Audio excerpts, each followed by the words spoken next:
There are over 35,000 museums within the United States, welcoming over 850 million visitors each year. Did you ever wonder what goes on behind the scenes in museums, creating the displays and exhibits we all enjoy? Join us as we explore museums and their exhibits from the inside out.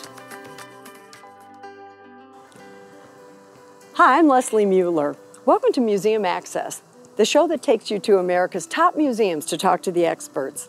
Then we go behind the scenes to learn even more. We're in Hartford, Connecticut, at the Mark Twain House and Museum. Samuel Langhorne Clemens was known around the world by his pen name, Mark Twain. He was one of history's most insightful observers and one of the most celebrated authors in American literature. Today, we'll see where Mark Twain and his family lived and where he wrote some of his most important works: The Adventures of Huckleberry Finn, A Connecticut Yankee in King Arthur's Court, The Prince and the Pauper, and The Adventures of Tom Sawyer. This breathtaking stick-style house is now a National Historic Landmark. We'll learn more about this intriguing man who had a wicked sense of humor and his rich life as an author, journalist, lecturer, entrepreneur, and inventor. Then we'll go behind the scenes to see some of the museum's unique artifacts that are rarely on view to the public. So are you ready to learn more about the man that William Faulkner called the father of American literature? Let's go.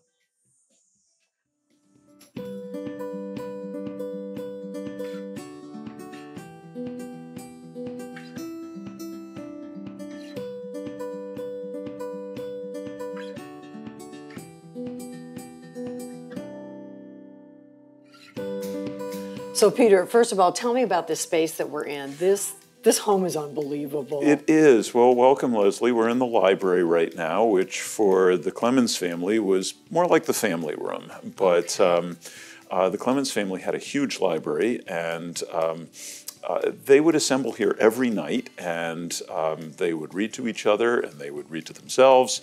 And it is one of the great rooms of wonderful character in this house. Well, I can't imagine, speaking of character, the characters that were probably in here.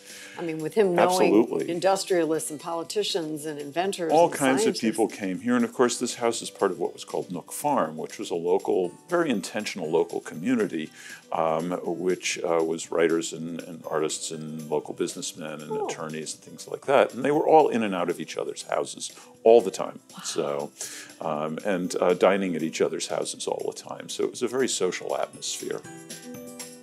There are a number of writers' houses around this country, but Mark Twain is a fascinating man because he's still so alive to us today. Yeah. The things that he said, the laughs that he still gives us, make him such a humanist person. You know, he seems like he could just walk into the room with us. Does he seem like the kind of guy you want to hang out with, actually? Absolutely. Yeah. And, you know, you frequently hear these questions. If you could have dinner with anybody in history, who would you choose? And Ooh. Mark Twain almost always comes up on those lists. That I believe. He was a wonderful conversationalist and I suspect a wonderful dinner partner as well. That I'm sure. And dad and husband and friend. Yes. Well, and he was a very loving father. He was deeply devoted to his wife and to his children.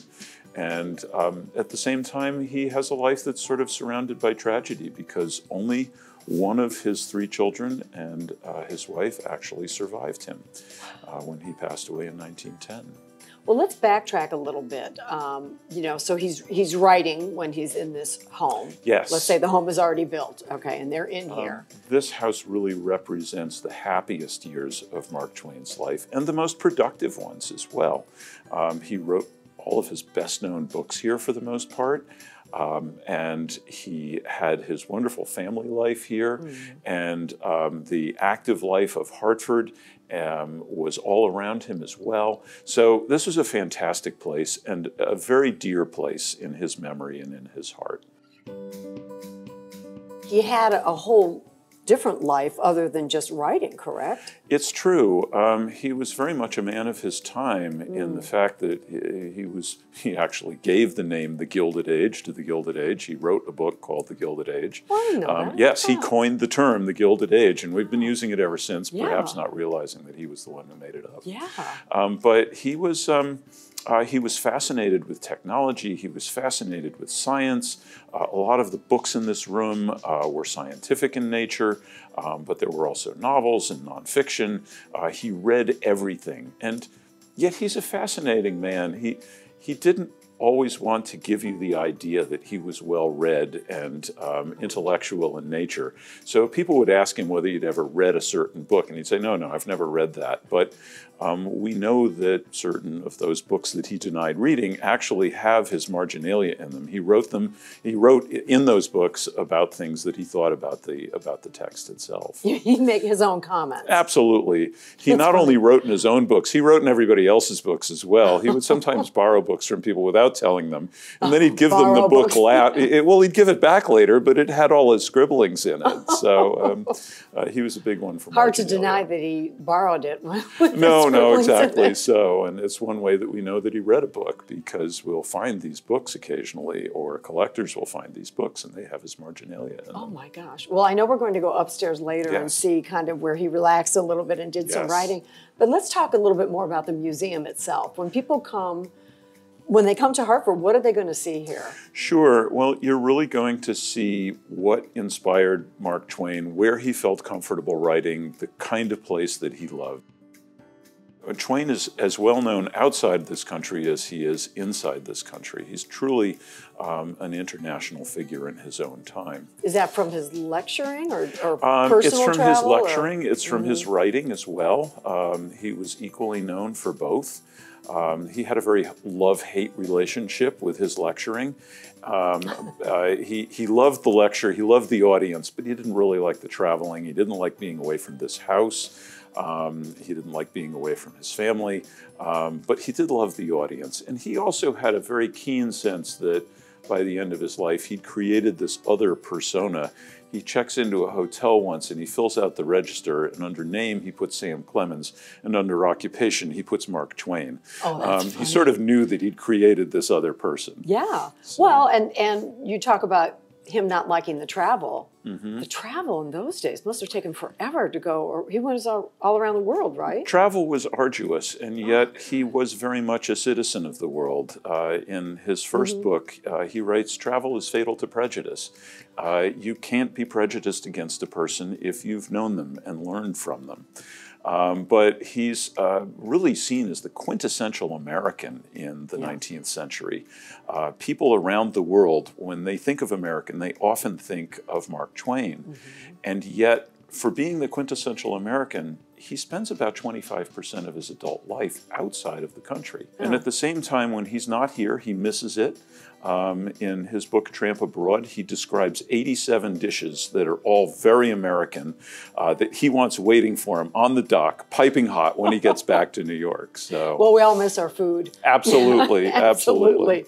So the museum itself, do you have outreach programs? I mean, do people come in? Obviously, the house is incredible. The fact that you can walk through and see personal items of the family is incredible. But what more can people see? Well, we not only have the house here, which, as I said, many, many people come to see every year, but we do incredible outreach programs. All you have to do is tune into the website, and we do all sorts of author talks that are online, and we do several of them sometimes a week in the fall and in the spring.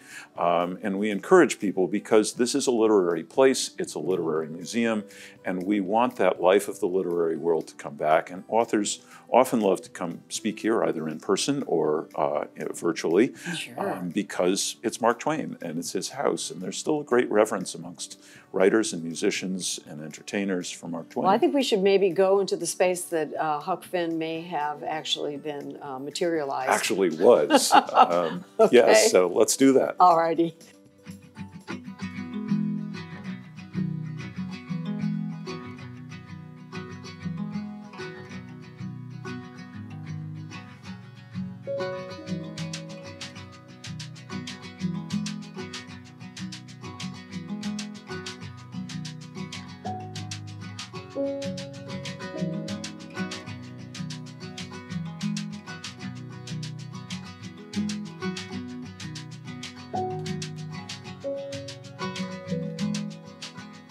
So let's talk about where the name Mark Twain came from. Sure. That's a little bit of a puzzle in some ways to scholars, but the name itself, we know, is part of his past as a Mississippi riverboat pilot, which was an incredibly complex thing to learn. But Mark Twain is marking the depth of the boat. So Twain means two, and that means 2 fathoms, which is 12 feet. And if you were in less than 12 feet of water, you were in danger of running aground, and if you were in more than 12 feet of water, then you were in deep water. So in some ways, it's that risky place that's in between. And Mark was not a common name. It was a biblical name, but it was not a common name for men at that time. And it kind of becomes popular after Mark Twain becomes as famous as he does. So there's another little remnant, in some ways, of Mark Twain himself. But he takes that name pretty early on in his career, while he's still writing short stories and before he's produced any books. And is he using it other than when he's writing? Yeah, he did. And some of his friends, some of his best friends, refer to him as Mark. Sometimes they refer to him as Sam. He usually signs his letters Sam Clemens or SLC, Samuel Langhorne Clemens. But he does also refer to himself as Mark Twain, and he does have this sense of this duality in his character. I know most people identify Mark Twain with, or Samuel Clemens with Missouri, but this is really where a lot was happening, right? Right here in this house. That's very true. He lived a very migratory lifestyle in many ways, but this house was where he lived for the longest single period of time, 17 years.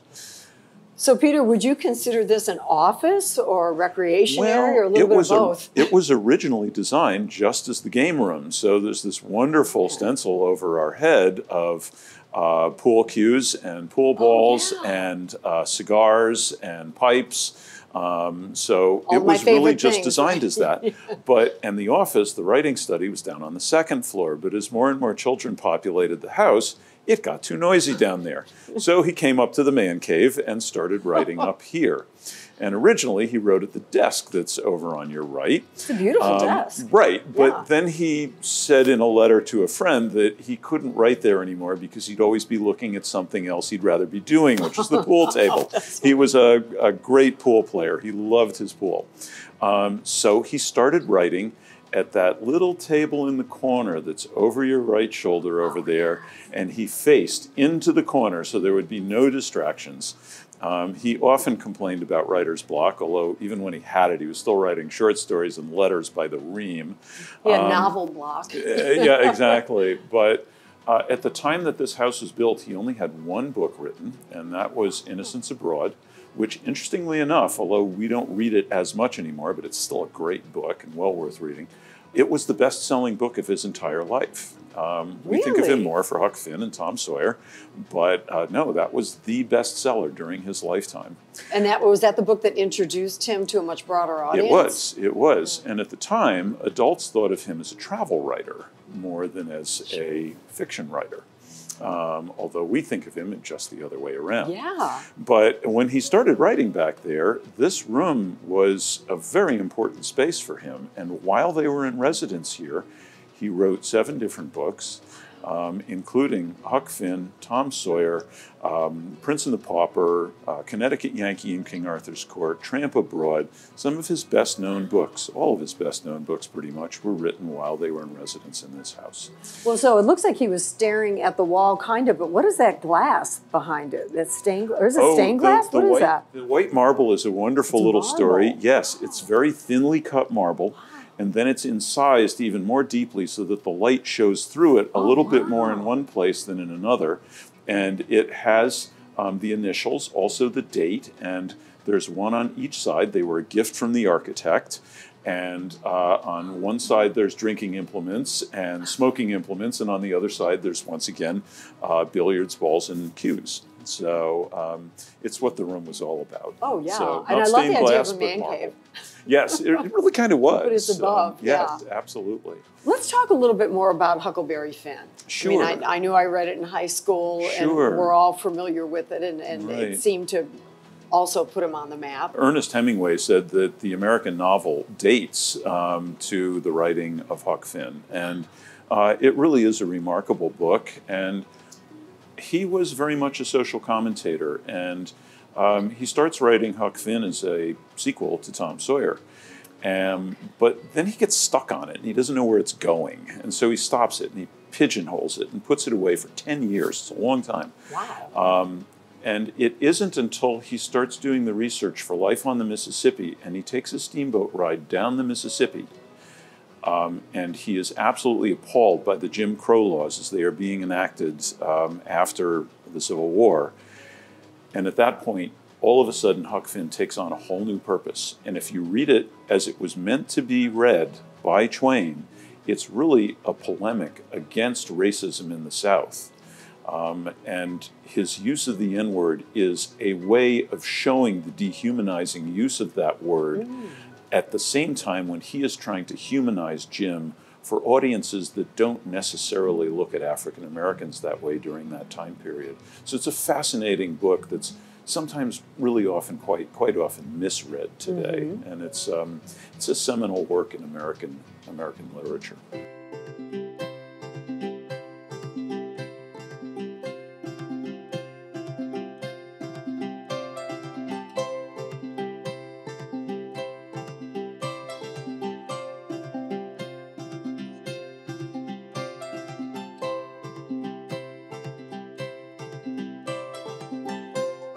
So Jody, tell us where we are here. This is a great space. Yeah, so this is our permanent gallery within the museum center. So it's kind of a complement to the house itself. We have artifacts and things in here that either can't be on display in the house or, just supplemental things from his life here. Well, there's a lot in that house. I don't know how you would have been able to fit all this in there anyway. Yes, there is. I mean, it's a big house, but there's only so much space there. Exactly. Now, where do we start in this gallery? Yeah, so we kind of start with a timeline of Twain's life, and then we kind of work around the gallery looking at his writings and where he was working and kind of his professional life in this gallery, ending with his death. Now, tell me, I know that he did work in the house, obviously. Yeah. But he was lecturing a lot, correct? Yeah, he was kind of known as a humorist more than a writer during his lifetime. So, he was lecturing throughout the United States, throughout Europe, everywhere abroad. He went to Australia. So lecturing was kind of his thing. He's kind of a original stand-up comic in a way. Yeah, what were the lectures like? Were they about his books or about life in general? Or? Kind of life in general. He would kind of pick and choose topics in the news and, kind of like the monologues of Late Night Tonight. Yeah, I was going to say. Yeah, so, he would pick topics and he tried to not do the same show every time. He kind of perfected that like improvisation with a plan kind of thing. We know that he was kind of a dry humorist. He didn't smile a lot on stage. So I just keep thinking about how he was branding himself even way back when, before we were thinking about branding. Yeah. Yeah, I mean, everybody, thinks of him, he has the scar in his mouth, dry humor, all of those things, the hair. Yeah. Later in life, he had the white suit that, I think is the iconic Twain image that we think of now. And he definitely he was branding himself in a way. He wanted to be famous, and he was. Well, we all think of him as just an author, but he was actually an entrepreneur. Yeah, kind of a failed entrepreneur in a lot of senses. Why is that? He was a great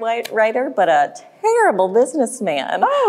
He made some very, very, risky or ill-advised business moves that led to bankruptcy a couple times. So, stick to the writing, Sam. Well, I have a feeling something over my shoulder might have something to do with that. Yes, absolutely. So this is the Page Compositor, and it's a typesetting machine. It was supposed to simplify and modernize printing and getting it out there. And obviously Twain really loved technology. He really, as a writer, he wanted his books to be more profitable and easier to print and those kinds of things. And as a publisher. Yeah. So he invested a lot of money into this machine, something like $3,000 a month. Whoa. Over a number of years. And it failed. It never worked. So this is one of two prototypes that Page created. It dates to 1887. It's actually the only one in existence now. It's incredible, though. It's a beautiful piece. It almost looks like a piece of sculpture. It is. It's one of my favorite pieces in the collection because it is so intricate and there's so many moving parts there. So. But I see you have some other items here on the table. What are these artifacts? We do. We have about 60,000 objects in our collection, everything from billiards balls to photographs to letters. Twain loved billiards. He loved smoking. He loved drinking. He was definitely a guy's guy. So we have one of his billiards tables up in the billiards room. So we have balls and cues and everything to go along with that. So they're really beautiful objects and obviously well used. Yeah. So those have been in a few pockets. Right, played a lot of billiards. Yeah. He also loved smoking.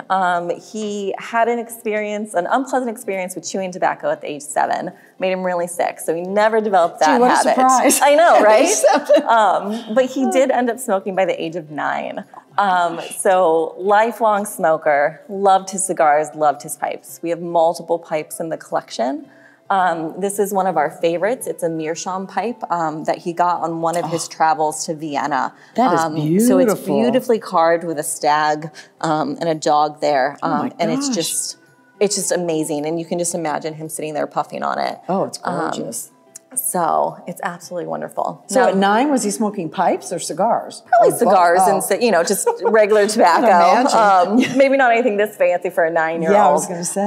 But he did love the cheap cigars. There's stories in his autobiography about him handing out cheap cigars to a dinner party, and they all soon left after that. And he found the cigars later littered, thrown around the house and the garden as they were discarded because they weren't what people were wanting to smoke. My gosh, that's really funny. But that box is gorgeous. Yeah, I love it. Yeah, so we have a few cigar boxes in our collection. This one is branded with Mark Twain, but it's just one example of him living on pulp culture.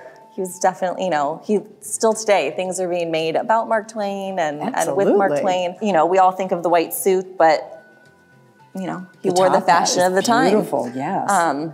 We also have period pieces, furniture, just of the era that was in the house before we've gotten something that's more original or, just collected of the time. And then modern things, including bobbleheads. Well, let's talk about some of the other pieces. I know these are usually in storage, but when there are pieces from the home that are in disrepair, how is that handled? I mean, it has to be really fragile. It is, so the older the piece gets or the more it was handled and things, they need to be repaired. Yeah. We often go after grants for conservation. We do try to conserve rather than restore pieces, meaning that we try to stabilize them and maybe not bring them back to their heyday, but bring them back to kind of their used state in a stable way so that we can display them or put them on loan. It's a costly business, as any museum professional will tell you. Yeah. The conservators that we work with are amazing, but it's a time and money commitment. And so we try to do the best we can. We have a list of objects that are priorities for us, and we get them conserved as best as possible. Well, it's super. I mean, and these are super pieces, and I know you're conserving pieces, everything from metal to paper, to leather, to textile. That's quite a challenge. Yep, and there's some pieces that have all of those. In one, something like the traveling trunks that we have, they're leather and wood, they have metal clasps, they have paper on them from travel stickers, so there's mixed media even when you don't think of mixed media. Wow. So, well, thank you for showing us. These are fantastic. Absolutely.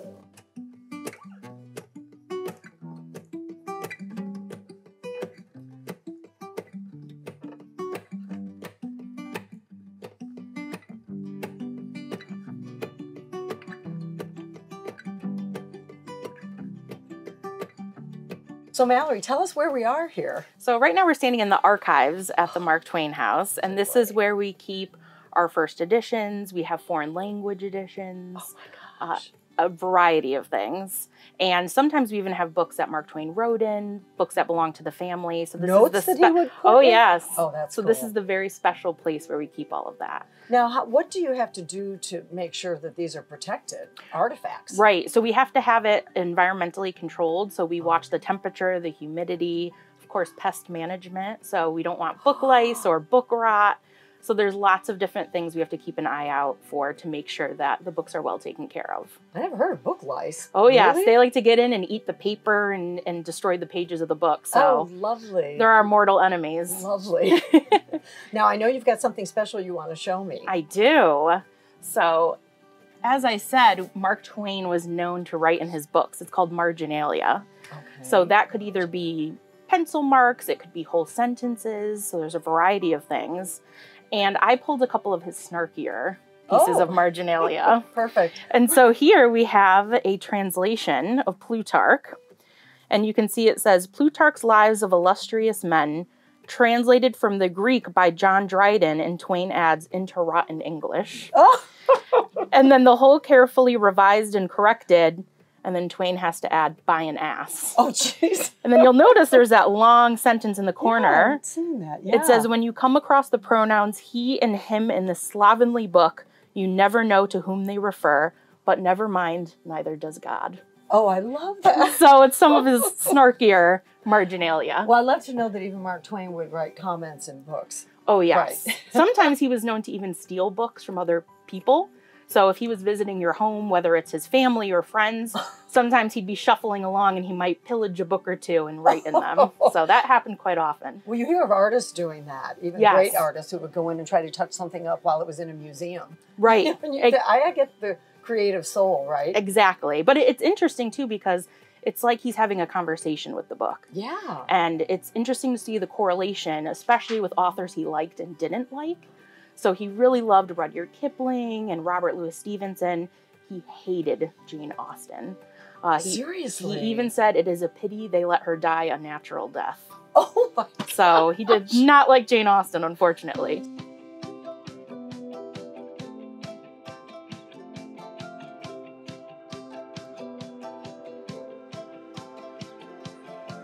That's wonderful. That's so beautiful. Well, I'll see you soon. Nice to see you. Mark Twain is one of America's defining cultural figures. He lived his life in a rapidly changing world and watched a young country evolve from a nation torn apart by internal conflicts to an international power. An eyewitness to history, his humor was American, but his appeal was global. Thanks for joining us on Museum Access, where every visit is an adventure. I'm Leslie Mueller. See you next time.